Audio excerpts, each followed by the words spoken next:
Para mahasiswa dan para sahabat, izinkan saya bertutur. Ini mata kuliah pendidikan Pancasila. Seumur-umur baru sekarang ini saya mengajar pendidikan Pancasila. Kalau dulu yang mengajar Pancasila itu harus orang yang bergelut di filsafat atau di pendidikan Pancasila, atau pernah mengikuti penataran P4 yang serem pada masa itu. Ya, dan baru sekarang ini, dan saya membuka banyak bacaan. Tapi bacaan utama yang saya gunakan adalah buku ini ya, Negara Paripurna, karya Yudi Latif yang sempat menjadi kepala Badan Pembinaan Ideologi Pancasila. Jadi Negara Paripurna ini berbicara tentang historisitas, rasionalitas, dan aktualitas Pancasila. Jadi ini sebenarnya ngomong Pancasila baik dari sisi sejarah, kemudian nilai, gitu, makna, dan masih banyak lagi. Sekaligus juga ada ini ya, ada sisi perspektif keilmuannya juga. Artinya tidak terlalu normatif. Biasanya kalau bicara Pancasila kan terlalu normatif. Seperti dulu ada butir-butir Pancasila ya, butir-butir P4 atau apa ya, ada 36 butir, setiap sila itu dibikin indikator. Ini kayak orang penelitian positivistik gitu ya, dibikin indikator sehingga malah justru menjadi barang mati, barang tidak hidup. Dan dulu memang Pancasila itu jadi doktrin, jadi mantra gitu. Ya, ada kata Pancasilais, sehingga nggak menarik gitu, karena Pancasila justru dirusak gitu. Nah belakangan itu di Pancasila juga dimunculkan kembali, dan ini menjadi bagian penting dari aktualita. Mata kuliah ini namanya Pendidikan Pancasila. Pendidikan itu ya bicara soal nilai atau ideologi, kemudian yang kedua bicara pengetahuan, yang ketiga itu bicara sikap dan tindakan. Kalau orang-orang psikologi itu kognisi, afeksi, psikomotorik gitu, yang saya nggak begitu suka. Kognisi itu pengetahuan, afeksi itu nilai, kemudian psikomotorik ini kan soal termasuk tindakan, perbuatan, keterampilan. Artinya kalau pendidikan itu harus pada punya aspek keterampilan ya. Kalau mengikuti nalar itu berarti Pancasila ini, pendidikan Pancasila ini mau mengarah untuk mendidik para mahasiswa menjadi orang Pancasilais. Saya tidak suka, tidak cocok dengan istilah Pancasilais itu, karena banyak juga orang yang mengklaim Pancasilais tapi kelakuannya tidak Pancasila. Ada juga orang yang sama sekali tidak mengerti Pancasila. Sekian tahun yang lalu seorang penyair, F. Rahardi, itu menceritakan orang-orang di kampung kalau tidak salah ya sekitar Kabupaten Semarang ya. Dan orang-orang kampung simbok-simbok itu ya nggak ngerti Pancasila itu apa.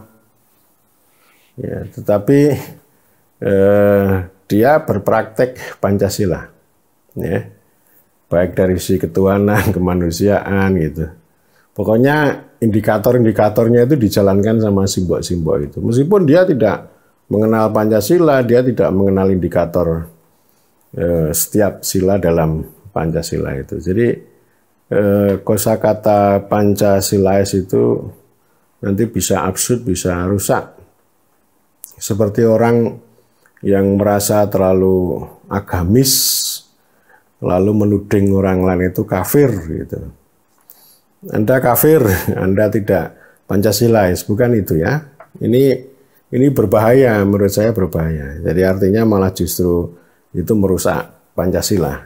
Pancasila itu kehilangan hakiki, kehilangan hakikat dan makna kalau digunakan itu sebagai mantra atau sebagai jimat atau sebagai dogma. Sama juga dengan konstitusi. Ada dua orang di Republik ini yang suka berbicara inkonstitusional gitu.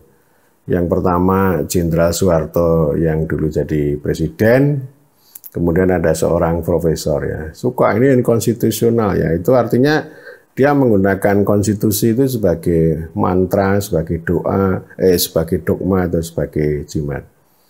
Kita tidak ingin begitu. Pendidikan Pancasila menurut cara pandang saya bukan untuk membuat Pancasilais. Tidak, ini bukan soal dogma, ini bukan soal jimat, bukan soal mantra. Nanti berbahaya. Tapi penting bagi kita untuk kita itu punya pandangan hidup, ya, pandangan hidup yang kita punya relevansi dengan Pancasila, termasuk ilmu yang kita pelajari, entah itu ilmu pemerintahan, ilmu pembangunan sosial, ilmu komunikasi itu memang secara aksiologis mengarah ke sana. Sehingga ini Pancasila itu bisa menjadi idealisme, bisa menjadi cita-cita ya, seperti yang disampaikan oleh pendiri kita Bung Karno. Nah, nanti kuliah ini itu akan kita bagi, ada beberapa materi dan tentu ada beberapa pertemuan. Tentu setiap sila itu nanti kita akan urai satu persatu, nilai maknanya kita kupas. Paling tidak kan berarti ada 5 itu. Nah, tentu bisa saja nanti itu kita dinamis saja. Bisa saja nanti satu sila itu bisa 2 kali pertemuan, nanti tergantung pada situasi. Kalau enggak ya tentu nanti akan saya sampaikan, entah itu dalam bentuk video atau dalam bentuk audio rekaman gitu ya, sehingga nanti kita bisa bahas secara lengkap dan tuntas. Ada beberapa materi yang nanti akan kita jadikan bahan termasuk untuk diskusi kita. Yang pertama ini konsep kunci dan konsep dasar ya. Jadi penting untuk kita pahami juga ada bangsa dan negara.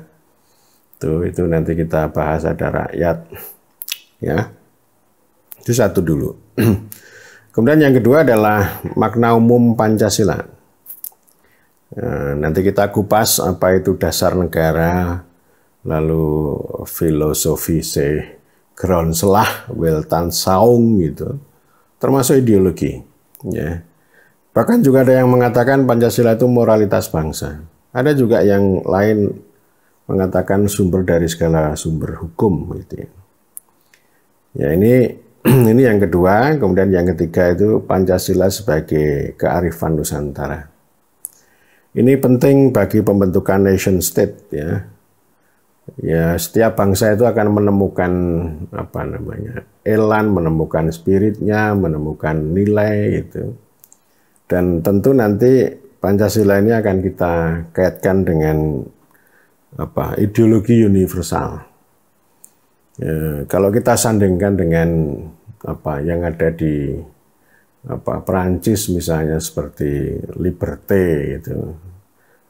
Egalite, fraternite gitu ya. Jadi setiap bangsa kan punya itu ya, punya keyakinan seperti itu, dan nanti kita kita sandingkan ya.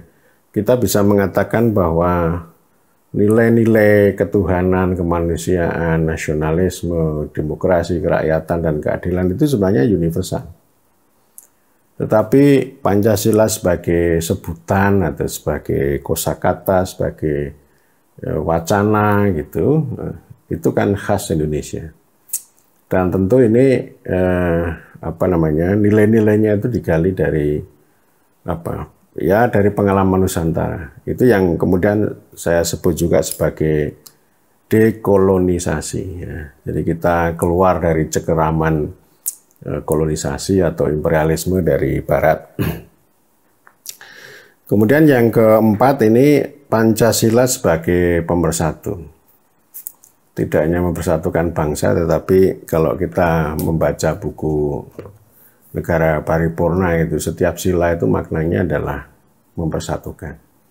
Artinya tidak hanya sila ketiga ya, persatuan Indonesia. Tidak hanya persatuan bangsa, tetapi prinsip baik itu ketuhanan sampai keadilan itu istilahnya kebangsaan, mempersatukan Indonesia. Dan itu hampir sama dengan spirit Soekarno sebelum beliau berbicara tentang Pancasila gitu, maka beliau sampaikan dasar Indonesia yang mau merdeka ini adalah kebangsaan, spirit kebangsaan yang melampaui gitu. Melampaui, bukan meniadakan, melampaui agama, suku, golongan dan sebagainya gitu ya, itu kebangsaan. Kemudian baru masuk ke sila pertama ya, sila 1 ketuhanan yang Maha Esa gitu. Nanti kita bahas maknanya, sekaligus nanti saya juga akan menyampaikan perspektif secara teoritis. Jadi ini artinya tidak normatif gitu. Misalnya kita akan berbicara tentang berbagai paradigma atau cara pandang atau pandangan dunia, ya, pandangan hidup, ya, worldview, itu kaitan antara negara dan agama, ya, dan kemudian nanti apa implikasinya. Sehingga saya ingin mengajak kuliah pendidikan Pancasila ini tidak normatif, tidak doktriner, tidak seperti dulu gitu. Bukan ilmu nasihat, tapi ini ada rasionalitasnya, ada filsafatnya, ada paradigmanya ya, atau katakanlah ini ada ontologinya. Ada ontologi itu soal hakikat, kemudian ada epistemologi itu soal cara gitu, kemudian ada aksiologi itu soal tujuan, manfaat dan seterusnya. Jadi nanti kita akan bahas satu persatu itu, sehingga nanti ini bisa menjadi lebih utuh, lebih lengkap, bisa dicerna oleh para mahasiswa.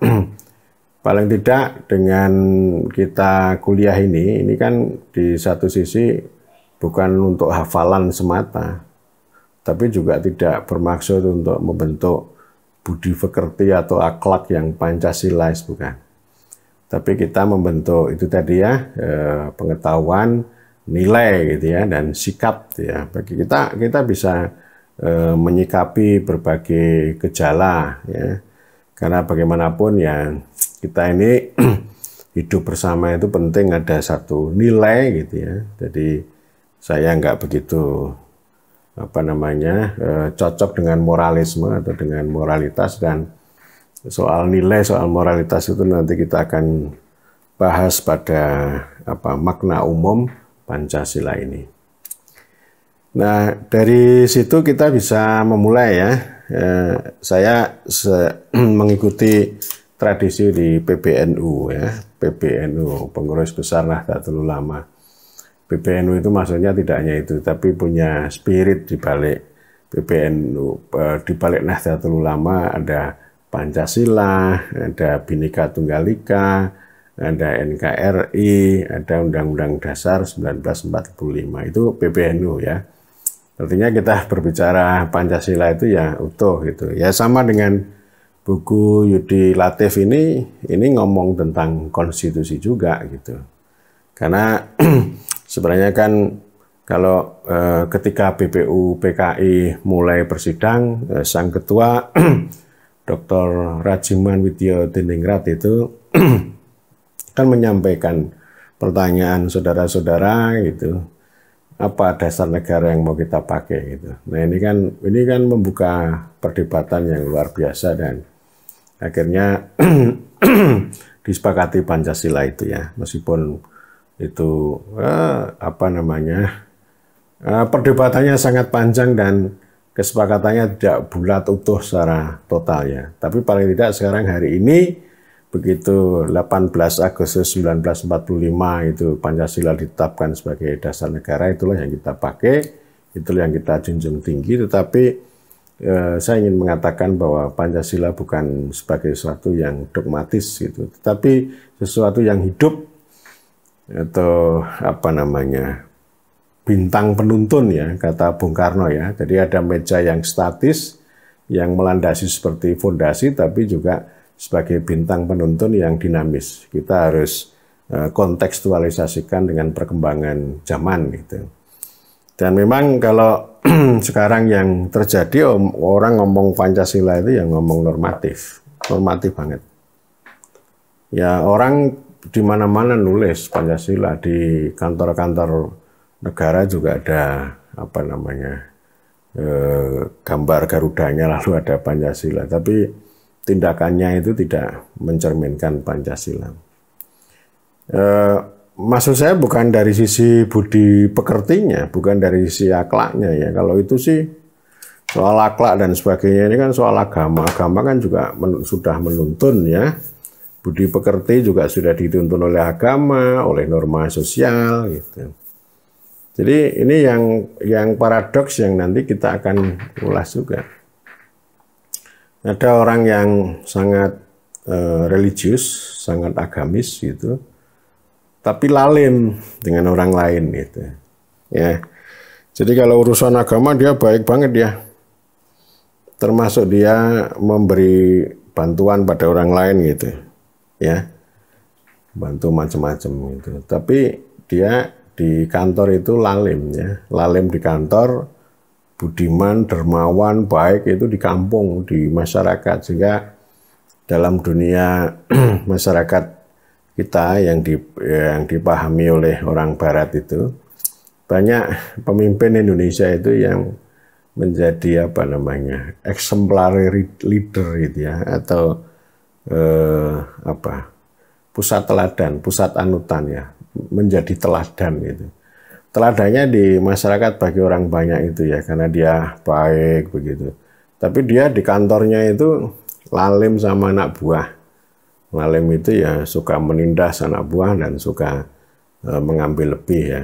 Misalnya ngomong gini, seorang pejabat eselon 2 ngomong sama eselon 3, ya eselon 3-nya ada 4, bilang begini, pokoknya saya nggak mau tahu cara kalian. Pokoknya setiap bulan saya harus memperoleh tambahan penghasilan 80 juta. Terserah kalian. Nah itu lalim namanya. Tapi beliau itu ya jagoan ngomong Pancasila gitu. Ya, jadi biasa. Kalau entah kegiatan apapun termasuk seleksi pejabat kan syaratnya kan harus itu dah. Harus setia pada Pancasila. Ya setia gitu. Tapi itu yang namanya kontradiksi atau paradoks ya, gitu. Ya ini ini pengantarnya. Kemudian saya akan masuk ini ya. Ini anggap ini sebagai materi pertama soal ini ada refleksi, ada kerangka, kemudian ada konsep dasar. Ya, ada konsep dasar yang tadi kayak PBNU tadi ya. Ada Pancasila, ada NKRI. Jadi artinya kan Pancasila ini harus kita letakkan dalam kerangka hidup bersama. Ya, hidup bersama itu ya bisa publik atau republik gitu. Kemudian ada ya berbangsa dan bernegara. Itu kata kuncinya di sana.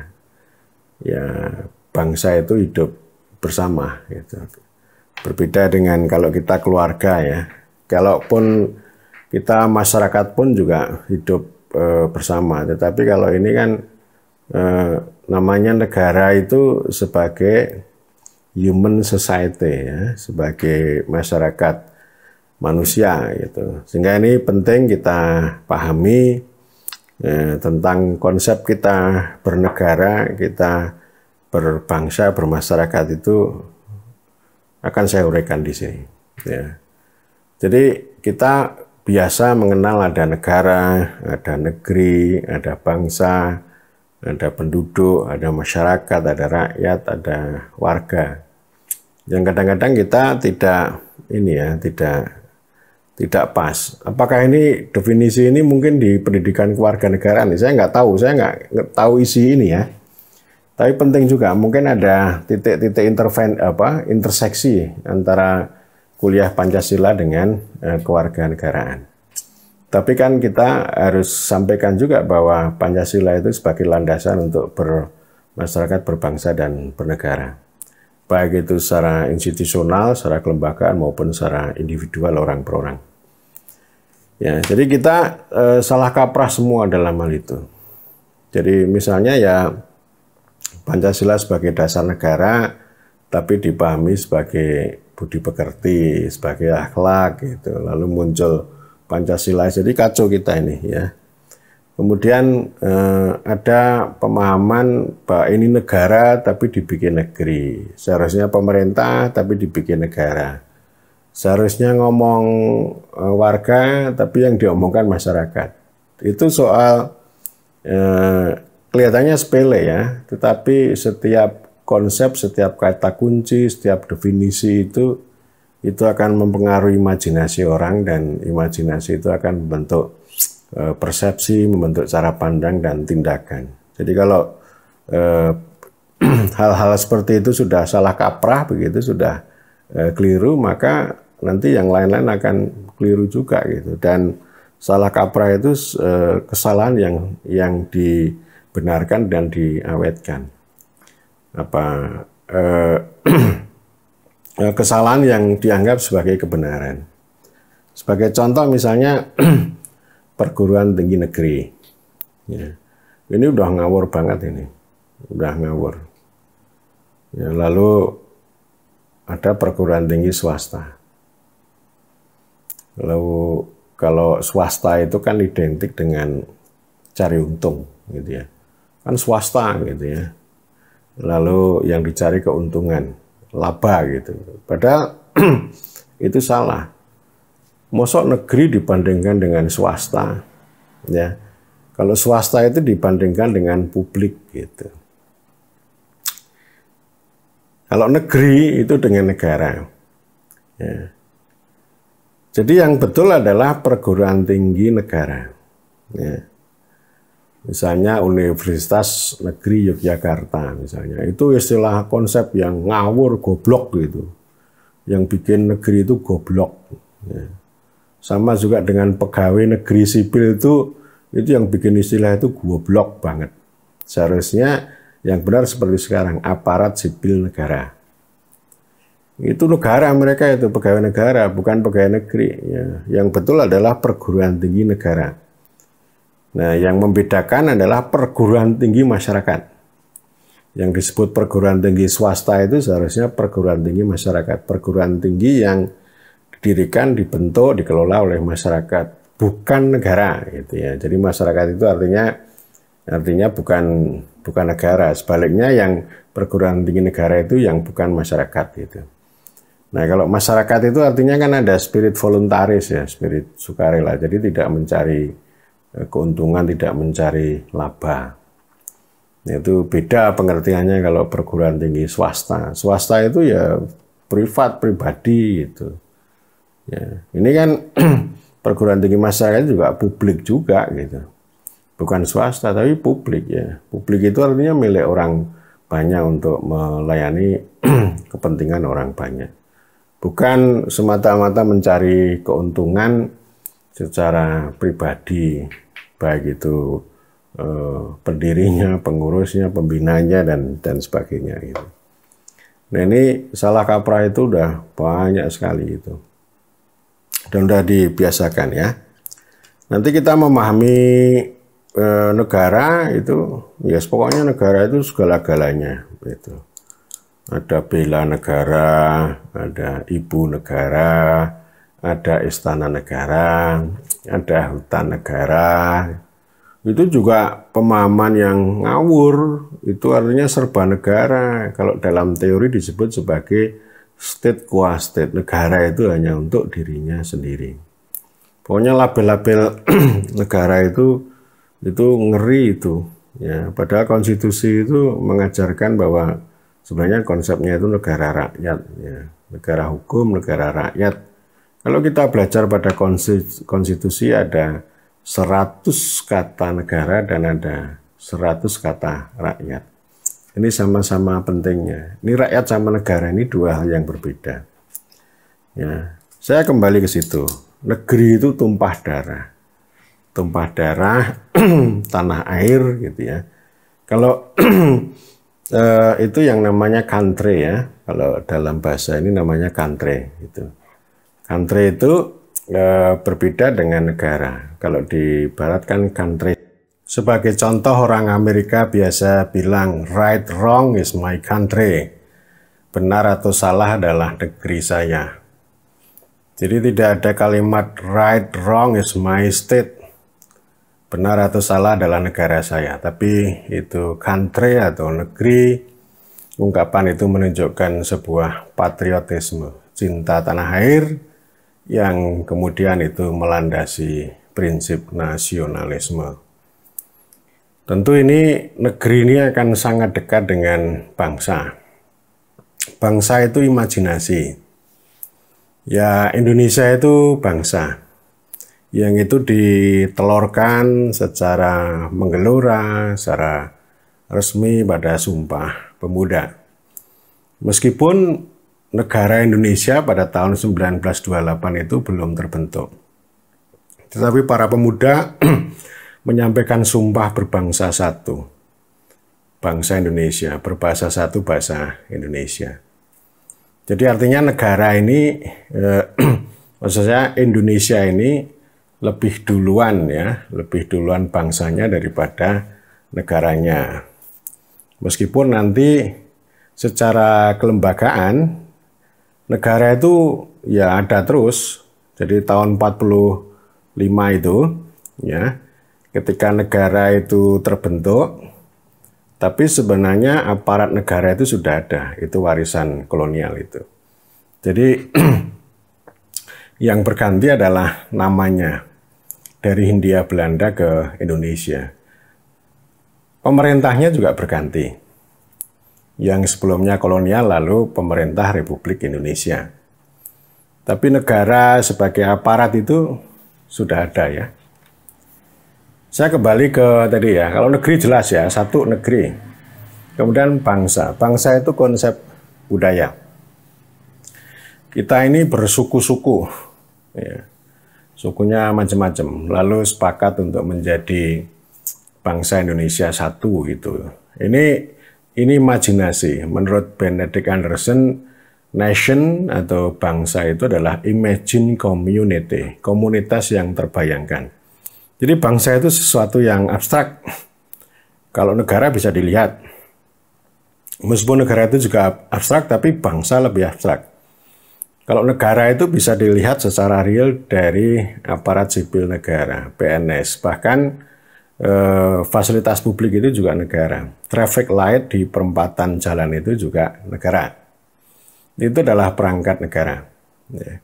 Tapi kalau bangsa itu betul-betul imajinasi.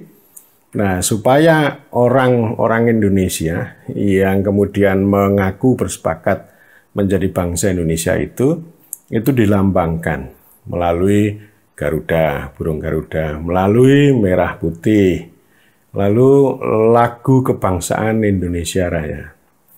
Jadi itu simbol-simbol seperti itu atau semangat-semangat seperti itu adalah satu perekat yang kemudian bisa membuat imajinasi setiap orang itu terhadap Indonesia. Karena bisa saja kan ini ada orang masih kental mengaku sebagai Jawa, mengaku sebagai Batak, mengaku sebagai Melayu, mengaku sebagai Sumba, dan lain-lain. Jadi Indonesia itu, bayangan Indonesia itu mempersatukan kita semuanya. Dan nanti akan lebih disatukan dengan konsep rakyat maupun warga. Ya. Tapi ini dulu, warga dulu. Ini sebuah konsep budaya yang kemudian dijadikan sebagai politik. Ya. Jadi artinya orang itu tadi ada kesamaan-kesamaan yang meskipun berbeda dari suku agama, tetapi Soekarno menegaskan bahwa kita sebagai bangsa itu karena disatukan oleh pengalaman, ya, yaitu penindasan eksploitasi oleh kolonial. Meskipun secara konkret bahwa wilayah Hindia Belanda ini itu karena dari Sabang sampai Merauke, dari Sumatera sampai Papua sana. Jadi lebih konkretnya itu pada wilayah. Tapi semuanya kan merasakan penindasan kolonial itu. Sehingga itu yang kemudian diangkat ya oleh Soekarno itu sebagai Indonesia atau spirit kebangsaan. Jadi sekali lagi bangsa itu imajinasi. Nanti beda lagi dengan rakyat dan warga. Ada banyak orang yang berkewarganegaraan Amerika tapi berbangsa Indonesia. Kalau kita di paspor itu kan ada form ya, citizen ya, lalu nationality gitu ya. Ya kalau misalnya orang Indonesia yang sudah berubah menjadi warga Amerika ya citizennya ditulis Amerika tapi nationality-nya adalah Indonesia. Ya, itu tidak akan pernah hilang. Meskipun orang itu tidak pernah lagi tinggal di Indonesia, yang kemudian pindah ke tempat lain, ke negeri lain, lalu menjadi warga negara yang lain, maka citizennya berubah, tapi bangsanya tetap gitu ya. Bangsanya tetap. Cuma kalau dia pulang ke Indonesia, itu urusannya sudah beda. Ya, jadi ada banyaklah orang yang sudah berkewarganegaraan Amerika. Pulang ke Indonesia urusannya panjang lebar, tidak mudah, dia harus ngurus visa, harus ngurus syarat macam-macam gitu. Meskipun dia bisa berbahasa Indonesia gitu, ya. Tapi dia udah warga. Jadi kalau sudah ada negara itu lalu ada batas-batas, ada aturan gitu.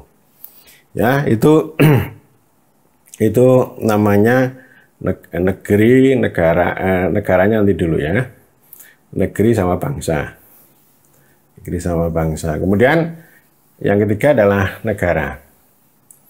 Negara itu memang apa? Ya diwujudkan dalam batas-batas wilayah itu. Tetapi definisi paling umum yang itu dipakai secara universal itu antara lain dari Max Weber.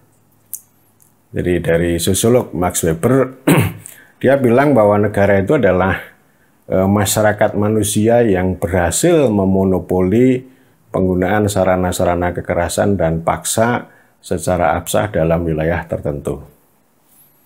Jadi wilayah geografinya jelas, bordernya jelas, batasnya jelas.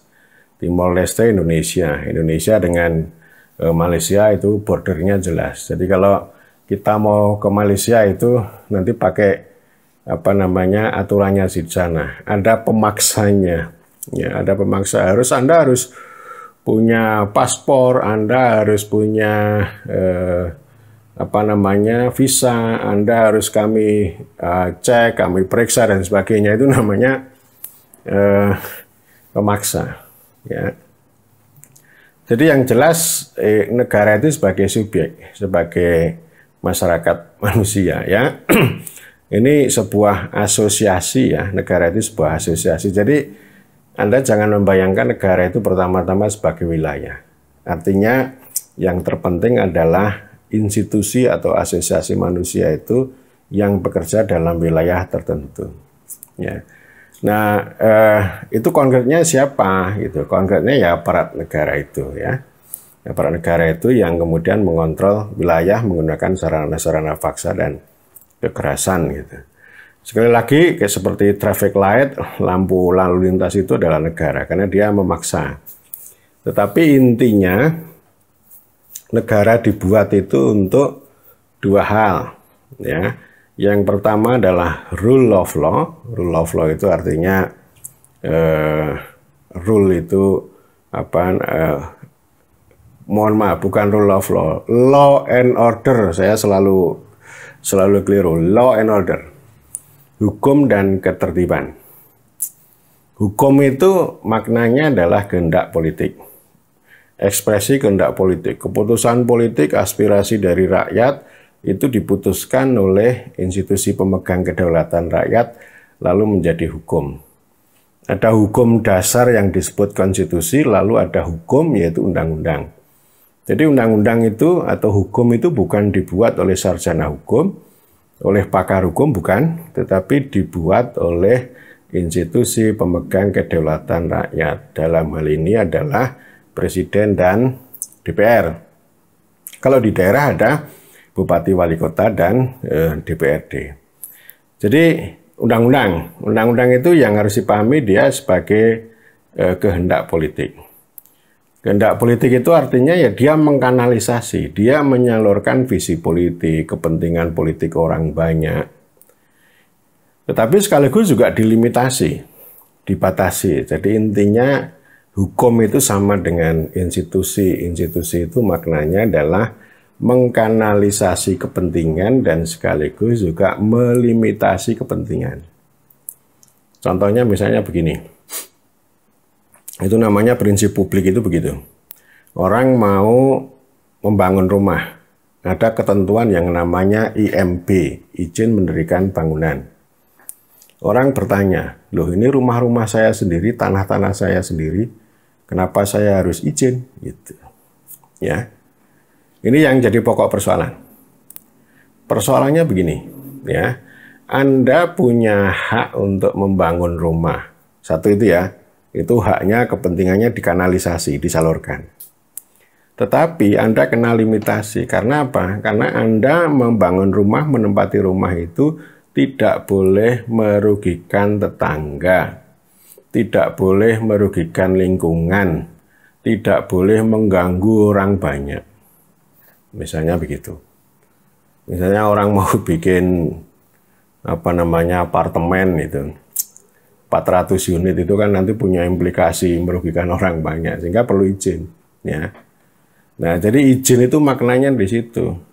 Kepentingannya dikanalisasi tetapi Anda harus kena limitasi. Kalau misalnya ini kira-kira rumah ini mengganggu lingkungan, mengganggu sosial, ya pasti izin tidak dikeluarkan. Tetapi dalam praktek memang prinsip izin seperti itu yang memegang prinsip publik itu tidak terjadi karena izin itu menjadi tempat untuk perburuan rente. Rente itu artinya begini, izin dipersulit macam-macam supaya mudah ya dikasih sogokan lah, dikasih pungli lah. Artinya pemburuan rente itu setiap tanda tangan atau setiap aturan itu digunakan oleh otoritas yang bersangkutan mencari uang, gitu ya. Itu namanya rente. Demikian juga dengan lampu lalu lintas. Lampu lalu lintas itu prinsipnya pertama bahwa setiap orang itu punya hak untuk melewati jalan itu. Tapi nggak boleh ngawur. Kalau ada perempatan kan berarti probabilitasnya itu hijau sekali, merah 3 kali. Ketika hijau orang lewat, itu artinya dia berhak, gitu. Tapi ketika merah, orang harus berhenti. Artinya dia dilarang untuk lewat. Kenapa? Karena memberi kesempatan yang lain lagi yang hijau. Begitu. Itu prinsip institusi prinsip hukum itu begitu ya. Jadi artinya hukum itu bukan sesuatu yang kemudian memaksa. Kemudian tidak ada haknya, hanya kewajiban. Tapi itu hukum yang benar. Tapi kalau dalam praktek kan bisa berbalik. Bukan law and order, tapi order and law. Kalau order and law itu artinya banyak aturan, banyak larangan, tapi haknya hampir tidak ada.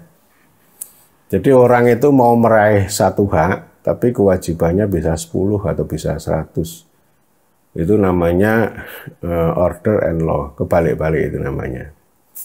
Jadi negara itu dibuat untuk itu supaya tidak ada hukum rimba. Ya, jadi tidak ada hukum rimba itu ya siapa yang kuat itulah yang menang. Negara hadir mengakhiri itu. Itu fungsi pertama negara. Ya, jadi menjaga keamanan, ketertiban, tapi juga menyalurkan kepentingan orang. Sehingga ini dalam pengertian ini negara itu melindungi kebebasan orang. Melindungi orang untuk memiliki harta benda, melindungi orang untuk menggunakan fasilitas publik, melindungi orang untuk hidup dimanapun misalnya, ya dengan prinsip law and order ya. Kemudian yang kedua, fungsi welfare, ya, welfare. Welfare itu kesejahteraan. Melalui apa? Yang terpenting adalah distribusi dan proteksi. Distribusi itu pembagian. Memberikan layanan publik. Misalnya menyediakan jalan, menyediakan sarana prasarana sekolah, membuat dokter, sarana prasarana kesehatan dan seterusnya. Itu namanya welfare, ya. Jadi intinya pelayanan. Intinya pelayanan. Jadi itu negara itu. Jadi negara itu harus kita pandang sebagai institusi, ya. Nanti kalau kita di dalam di dalam konstitusi, di dalam pembukaan kan jelas negara, pemerintah negara Republik Indonesia yang punya 4 tujuan itu. Nanti akan kita lihat lebih jauh gitu, ya.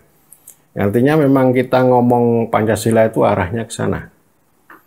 Jadi nanti yang namanya keadilan sosial bagi seluruh rakyat Indonesia itu bisa dicapai kalau negara kita benar, pemerintah kita benar. Gitu.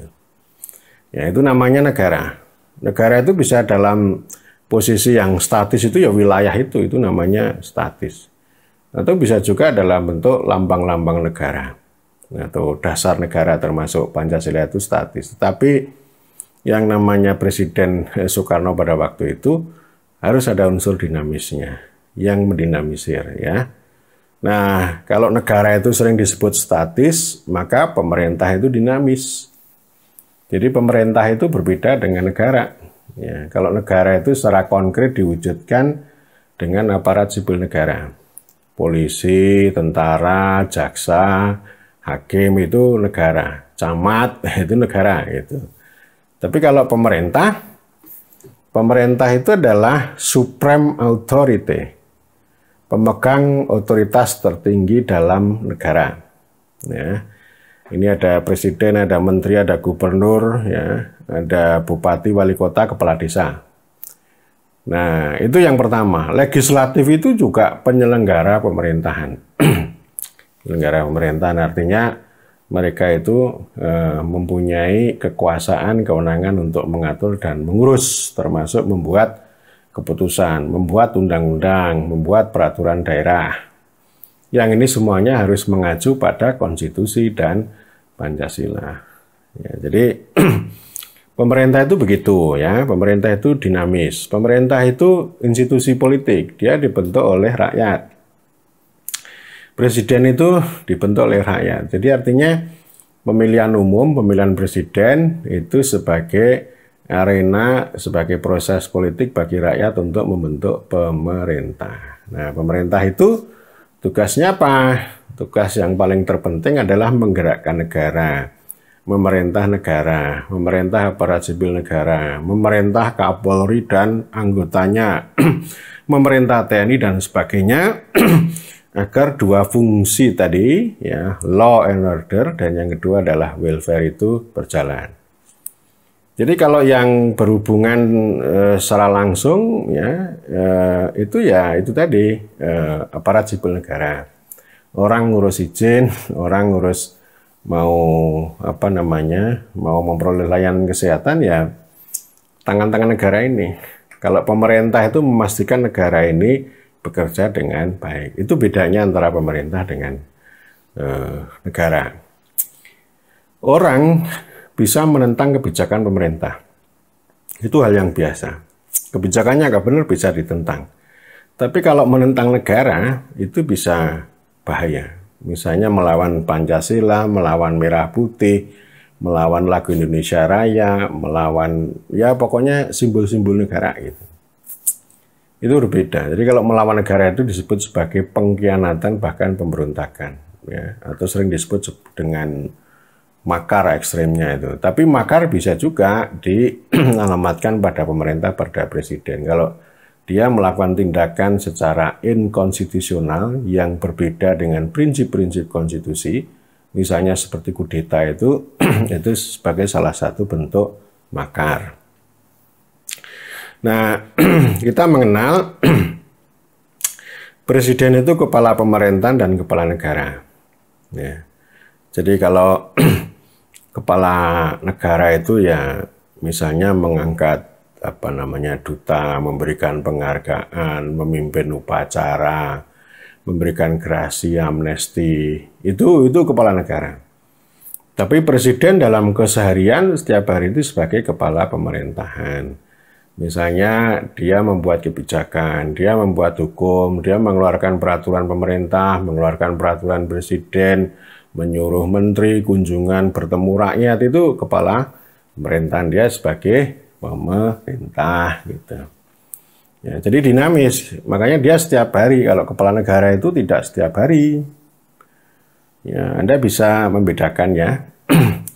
Itu prinsipnya di dalam konstitusi kita itu dikenal dengan pemerintah negara Republik Indonesia. Jadi nanti negaranya itu disebut negara hukum, ya. Negara hukum itu sama dengan prinsip law and order tadi, gitu ya. Kemudian pemerintahnya berkedaulatan rakyat. Artinya apa? Pemerintah itu dipilih oleh rakyat. Kemudian dia bekerja atas nama rakyat, membawa mandat rakyat, lalu memerintah negara, gitu. Ya, ini institusinya begitu. Lalu kita manusia ini macam-macam ini. Ada penduduk itu konsep statistik yang dicatat itu, ya. Kemudian kalau masyarakat itu, kalau di Barat mengenal ada community, ada society. Kalau Jerman itu Gemeinschaft sama Gesellschaft. Kalau kita hanya masyarakat saja. Tapi intinya sebenarnya ada community, ada society ya. Society itu konsep antropologis. Ya, jadi misalnya orang itu berkumpul karena ikatan suku, karena keturunan, karena genealogi. Jadi lebih cenderung komunal gitu ya. Masyarakat adat itu ya, itu namanya community ya. Dia punya wilayah, dia punya kekayaan, dia punya aturan, punya hukum adat dan sebagainya. Tetapi kalau society itu orang-orang per orang yang mandiri bergabung dengan tujuan, dengan kepentingan dan tujuan yang sama. Misalnya koperasi, ya, organisasi buruh, organisasi petani, organisasi pedagang kaki lima, gitu ya. Itu disatukan oleh profesi, oleh kepentingan dan tujuan yang sama, supaya mereka lebih kuat. Itu namanya society, itu konsep sosiologis. Lalu kalau rakyat itu konsep politik. Konsep politik itu artinya rakyat itu adalah pemegang kekuasaan. Rakyat itu adalah basis kekuasaan bagi penyelenggara negara, bagi pemerintah maupun bagi wakil rakyat. Rakyat itu tidak bisa berbuat salah. Ya, people can do no wrong, gitu ya. Rakyat itu nggak salah karena tugas rakyat itu hanya memberikan mandat, termasuk menuntut kepada pemerintah. Rakyat ya, itu konsep politik. Nah, kalau yang berikutnya itu namanya warga, itu pamungkas ya. Jadi Aristoteles mengatakan bahwa warga itu adalah bentuk pamungkas manusia. Jadi kesempurnaan hidup manusia itu kalau dia menjadi warga yang dijamin oleh negara. Makanya disebut sebagai warga negara.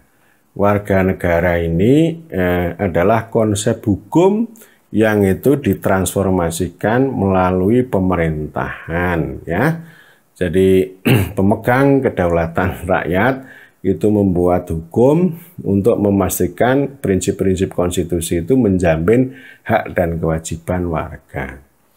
Jadi artinya begini, pemerintah itu adalah milik rakyat, dimiliki oleh rakyat. Tetapi kalau negara itu merupakan milik dari warga. Warga itu apa? Hak dan kewajiban. Haknya apa? Haknya itu memperoleh perlindungan dan pelayanan. Kewajibannya apa? Membayar pajak, ya, menaati aturan. Tapi itu perlindungan dan pelayanan itu luar biasa, itu banyak. Misalnya memperoleh hak untuk bekerja, mempunyai persamaan di depan hukum dan pemerintahan, banyak sekali ya. Itu namanya namanya warga negara. Nah ini dua hal, ini pemerintahan dan rakyat, ini negara dan warga. Jadi sama-sama orang per orang, tapi orang itu kadang menjadi rakyat, kadang menjadi warga. Kalau rakyat sedang memilih bupati, kalau orang sedang memilih bupati berarti dia menjadi rakyat. Tetapi kalau orang itu memperoleh layanan kesehatan atau sedang membayar pajak berarti dia sebagai warga. Nah, supaya hak dan kewajiban warga ini jalan, ya, ditegakkan atau dilayani, dilindungi oleh negara, maka pemerintah ini memastikan. Pemerintah itu tugas paling pentingnya adalah governing atau memerintah negara, gitu ya. Jadi itu prinsip negara sama pemerintah. Nanti kalau Anda tidak tahu silakan bertanya. Jadi jelas ya, rakyat sebagai konsep politik, masyarakat itu sosiologis dan antropologis, warga itu sebagai konsep hukum. Jadi hukum itu menjamin keadilan. Kalau Anda melihat logonya itu kan ada Dewi, saya namanya lupa ya, Dewi di zaman Yunani. Itu kan membawa pedang di kanan gitu ya, yang kiri membawa timbangan. Timbangan itu untuk keadilan. Ini untuk memastikan bahwa untuk melindungi. Jadi melindungi yang lemah. Jadi ini alat kekerasan tapi dalam rangka untuk melindungi hak setiap orang agar tidak dirampas oleh orang lain.